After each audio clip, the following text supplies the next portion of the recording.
I am backstage with the coolest TV producer on this side of the galaxy, Mr. Brannan Braga.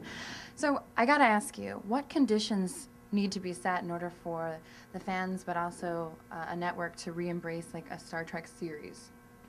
What direction would you even say that would even need to go in? I think it's, I'll predict what's going to happen. I'm going to predict that the new Star Trek movie is going to make a shitload of money. Right.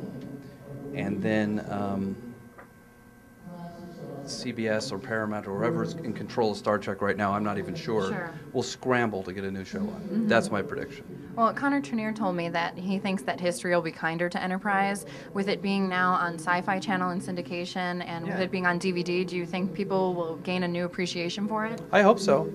I know that with the things you mentioned, plus HDNet, that people are discovering or rediscovering the show. It's not like it was a disaster when it came out, but it did come under a lot of scrutiny, a lot of criticism, a lot of flack, and I hope so. You know, it seems it's still showing in different places. So, yeah. Of all the numerous episodes of Voyager that you've written or produced, what particular episode do you think encompasses some of the great Star Trek themes that you wanted to convey?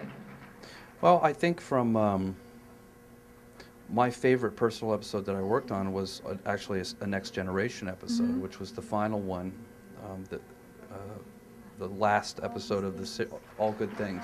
Yeah, All Good Things. In terms of Voyager, Human Error is one of my favorite episodes. Oh, I'm so glad you say that. I love that episode. That was in the final season or next to final season? Final season. I love that episode. I really enjoyed that one. I'm so glad you mentioned that about 7 of 9 and her wounds and not being able to heal was kind of a metaphor. Kind of a weird, like, kind of rape abuse story. It was. I saw it as a metaphor for physical and mental, psychological abuse, and she could never ever. In fact, I'll tell you right now, this would have been a great thing for the stage. I wanted to kill 7 of 9.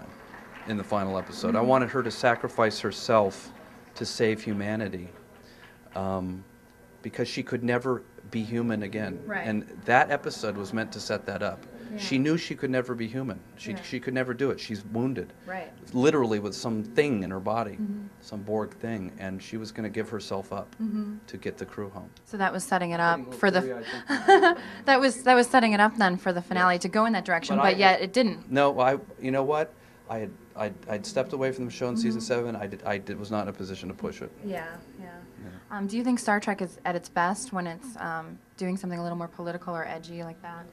I think it's best when it's doing something emotional. And that was very emotional. Yeah, I think it is. I think the show's better when it's emotional, not political, to be quite honest with you. Hopefully both.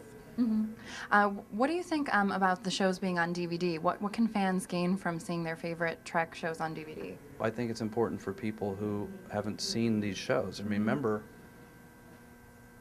younger viewers today probably haven't even heard of Next Generation. As depressing as that might be to people like me, it's just an opportunity to any show benefits from DVD. You think we'll be standing here 20 years from now celebrating the 40th anniversary of Next Gen? You will. I'll be dead of a heart attack. Well, that about wraps it up. Well, thanks for talking with us. Appreciate it. I'm Brannan Braga, and you're watching Creation TV.